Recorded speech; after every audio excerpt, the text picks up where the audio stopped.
Well, that was just one block, but of course lots of new students necessarily means lots more accommodation needed.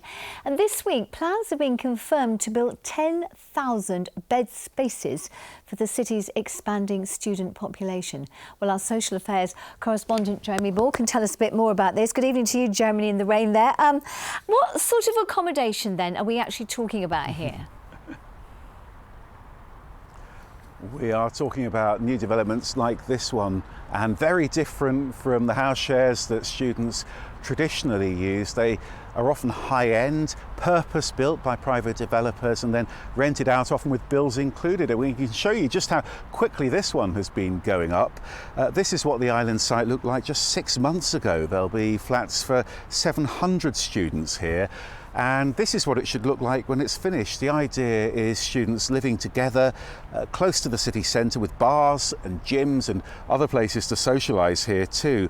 And Nottingham's student living strategy is being billed as the first of its kind in the country. And the councillor who's in charge of all this told me that it's also designed to help local families in Nottingham, because he thinks that what it's going to do is to free up rented homes in residential areas like Lenton. We're building more for students because what we want to do is stop houses, family houses, going into student accommodation, and we want to build purpose-built accommodation that is suited to the student needs when they come to the city. And do students want to live in these new types of accommodation? That is a very big question. The council says they are more and more popular, but it accepts that a lot of students still do want to live in house shares, and that is partly because these new developments can be very expensive for students to rent. And we've also been speaking to an academic who says the city, she thinks, should be building more social housing instead, accommodation that's more affordable and accommodation for people on the local housing list.